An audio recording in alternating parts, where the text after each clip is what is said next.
un événement incongru au Vatican.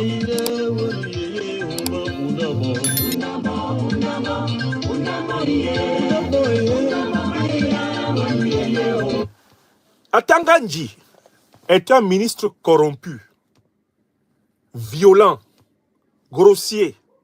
C'est un individu abject, repris de justice notoire, grand délinquant, criminel en col blanc et même en col noir et en col rouge, auquel Paul Barthélemy Biya, le satrape, le dictateur, le despote impénitent et agonisant du Cameroun, a confié tout un ministère de l'administration territoriale de mon pays natal, le Cameroun.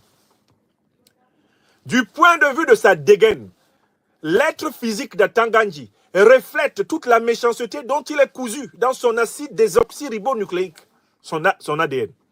Atanga Nji, il n'est pas méchant, il est la méchanceté.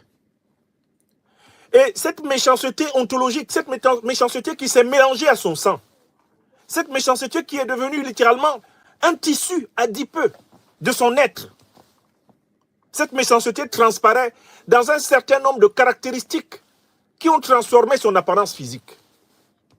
Je vous invite en particulier à contempler les yeux de la bête. Dans les yeux de Atanga Nji, globuleux, grenouilleux, visqueux, s'exprime la haine de l'autre homme.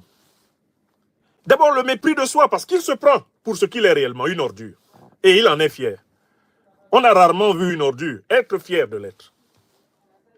Mais il y a autre chose. Dans les yeux d'Atanga Nji, on voit circuler de temps en temps des jets sanguinolents qui sont les traces des nombreuses victimes innocentes qu'il a perpétrées au Cameroun pour servir la cause de la dictature et sauver son misérable strapontin de ministre ennemi de son peuple.